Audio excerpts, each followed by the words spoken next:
Hey guys, we're back with another Final Fantasy IX Let's Play. Last time we looked a little bit around Lindblum and headed out to do some leveling up, and as you can see we've leveled up quite a bit. Managed to master Zidon's Mithril Dagger, plus one battle away from mastering the Butterfly Sword. Then we'll continue on. Before though, right outside... well, we can knock that battle out of the way here. His strength is really strong. You can one-hit these things easy. That's the kind of weapons he uses other than daggers, or the swallow swords. Which I personally love, just because of how unusual and just fucking badass they are. Also learned another trance attack, Scoop Art. It only hits one enemy, but it's a lot stronger than free energy. And the other skill we learned is What's That? Which we won't use that much, but just for you can see it. It randomly rearranges the battle sign to make it back attack, or if you're really unlucky, yeah. It has its uses, but it's not really needed. The only reason we really learned it is so we could have the trance attack. Plus, when is leveling up ever hurt anybody?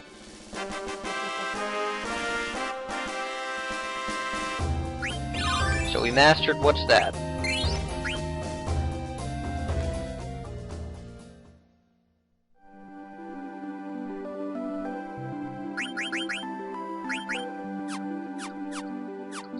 And as I was saying, right outside of Lindblum, there it is right there, there's this area called the Pinnacle Rocks.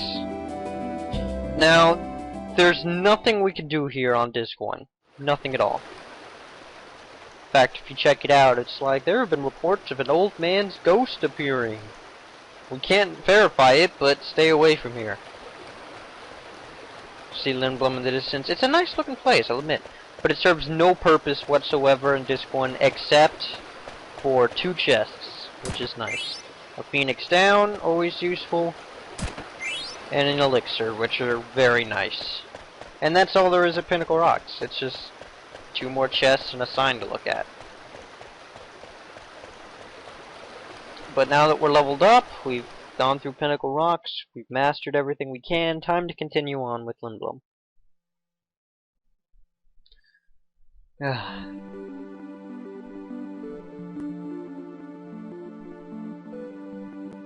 Come on, no battles, no battles, no whammies, no whammies. Yes.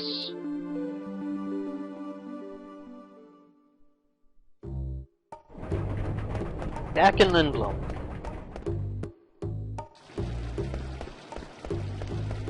First things first. Let's go ahead and just max out our health again.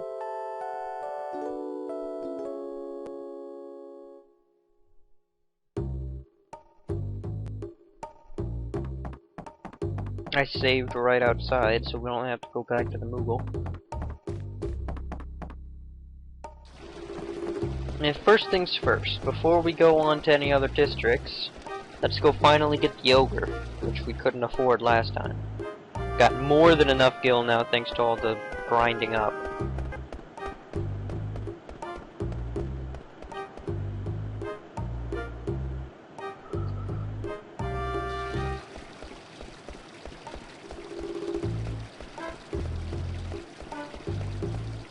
Can't remember what it takes. I want to say it's Mage Masher and a Mithril Dagger. Ha! I was right.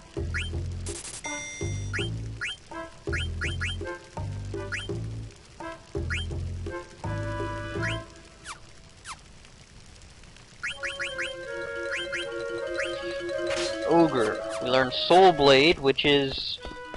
See, the way Zidon's add status effect works is that with daggers, add status works. Everything's happy, woohoo. You know, like Mage Masher is silence. However, add status does nothing with his Swallow Swords, his Thief Swords. Nothing. In order for the swords to have its ad status work, you need to use Soul Blade. It's just weird like that.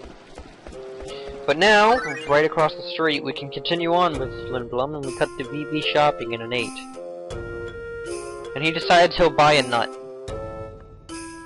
Just one nut. I don't know, it's VB. But he's just having fun looking around, seeing the different place. Looking at all the different things and see something for the Festival of the Hunt sale. So he's like, oh cool, a festival, we came in at all the right times. So he goes to buy the nut and she explains that it's a cuckoo nut. It's a Moogle's favorite food.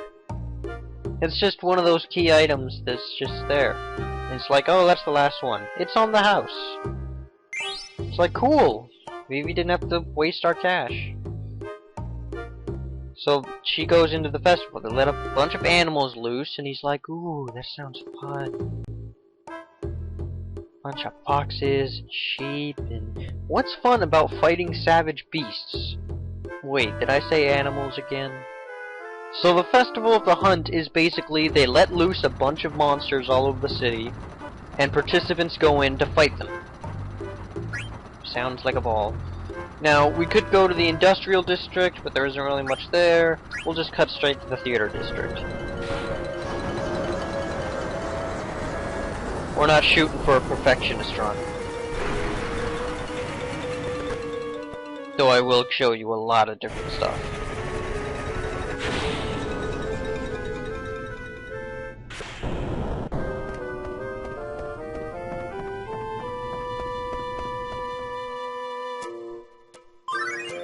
Another 8. This time cutting to Steiner at Lindblum Castle, right outside the airship docks. How he got there, I have no idea. But he's not used to being in such a large place. It's like, where am I? Even the old geezer knows. But he's on the bridge between the castle and the airship docks. And then there's that large airship up there. That's the Hildegard 2. It runs on steam engine, which is experimental.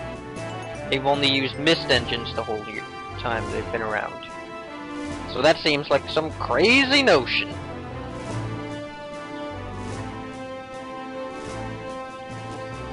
See, and one of the things even, like, in the industrial district, in one of the houses, there's an engineer who has a prototype steam engine in his house. And it's definitely a prototype. It's like having a meltdown, the whole place is lighting up. Okay, now before we go into anything, that's the hideout right there in the clock tower. But first, talk to this person to get it going. And we head down here and we see a fan club for some actor in a play. Why is this important? Just for more of those random... Zidane tries to show off, but... yeah. It's mostly just for some random key items that are just... why not? Kinda like the orthopedic underwear in Final Fantasy VII. It's just... you know what? We'll just get it. There's the actor who's... yeah, Zidane's like, eh. But has his fangirls everywhere. Then he goes... out comes dude in a Moogle suit.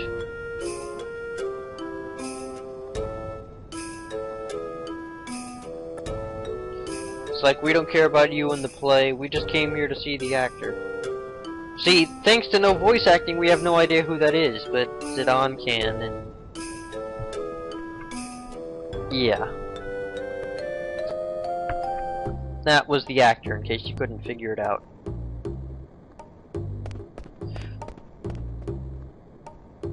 There's more stuff we could explore, but nothing really important. We head back up this way.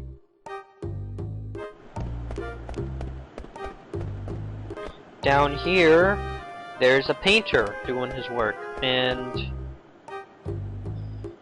he gives you the autograph in order to keep quiet.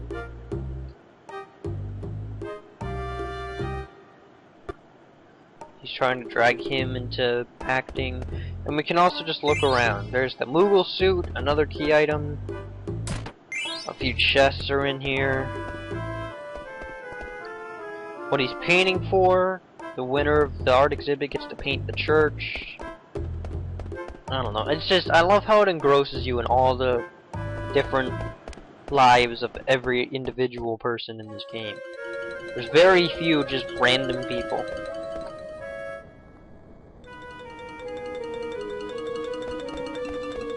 Another thing. Up in the clock tower is his old hideout. It's kinda a dump. And how there are dozens of members and only 2 beds, I have no idea. So he just hangs out.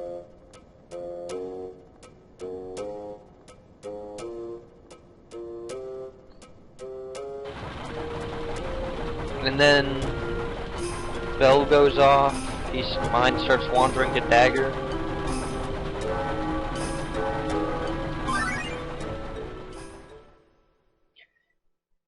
And then it cuts to Dagger, hearing the bell. Bored out of her mind. She tries to go walking around, but the guards are just gonna stop her because she's kind of here on secret. With the Festival of the Hunt going on, it's just very difficult to keep her safe.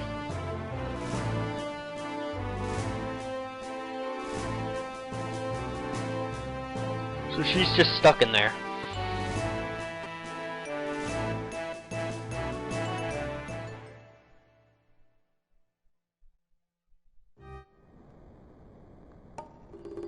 And then these 2 kids come here. And they're supposedly in Tantalus as well. And he's like, eh? Yeah, Baku said if they found treasure, they'll be in Tantalus, either as just little kids or whatever. So they found trick sparrowwings. They're basically monsters that are somewhat annoying. Anyway, they get that and they're like, woohoo! And they also somehow know everything about the princess's kidnap scheme. And how Dagger's at the castle. They start going into all the questions. And Zidant starts to figure out, you know what?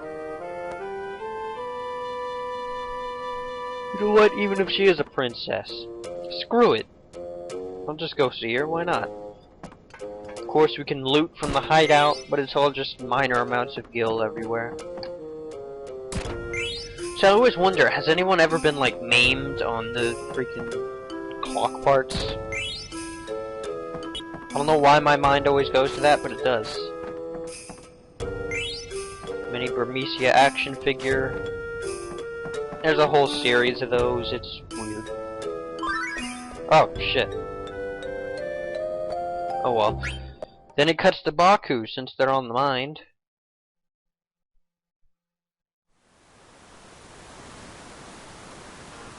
And they made it out of Evil Forest. They're at the South Gate. That's on the other side of the river.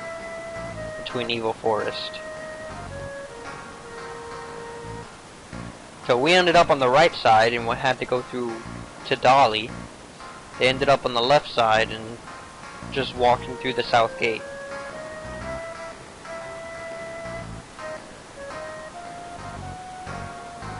So then Baku brings up they shouldn't unpetrify Evil Forest. But he does want to save Blank. He just doesn't. They just don't think Evil Forest should be restored as well.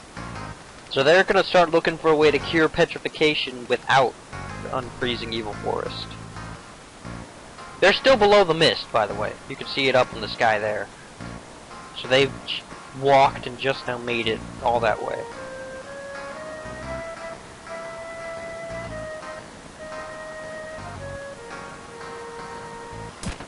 And then he brings up how Cena's making coffee instead of just doing what he asked, and then he brings up some horrible punishment about the boss, which I never really got. But the coffee thing, that's going to be important way, way, way down the road. Right now, useless information. So we go to the castle and visit the princess.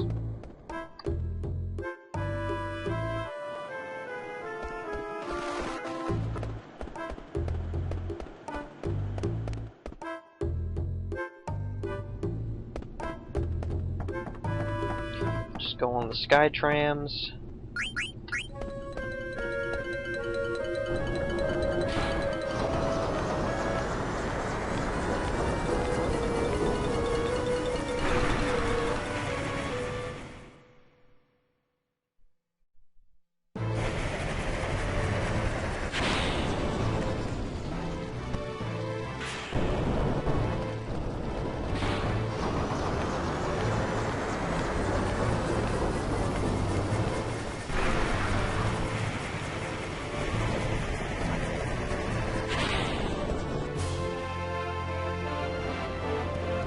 And it's back to the castle. The cargo ship's still there, and I don't know if they're gonna take it in or just return it or investigating it. I don't know. So we go to our room, which is right up here. We've been there before.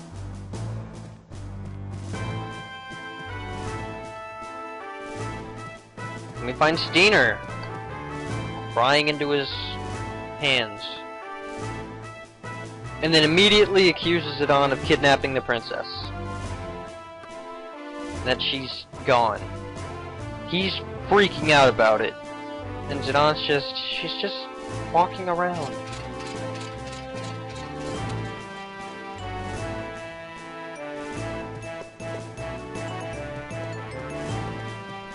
A quick looting of the chests. A letter that we gotta give him about Stiltskin still wandering around. He has to deliver a letter to Alta. Go through a quick save.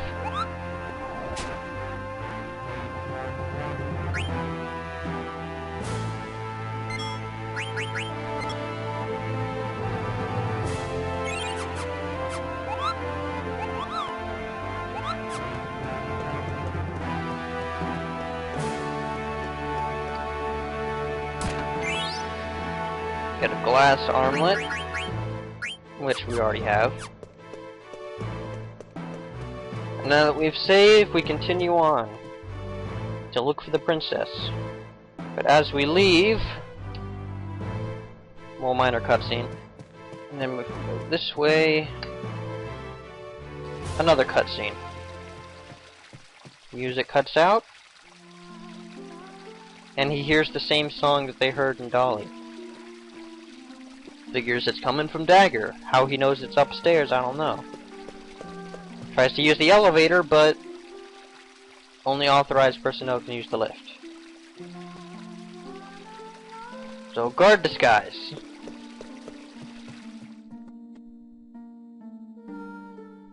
And yes, that music will be playing through this whole little ordeal. We go over here to the sleeping elite guard. Wonderful.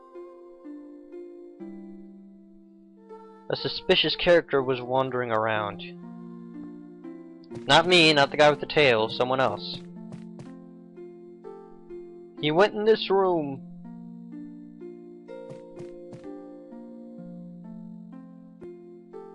And Zidane jumps him.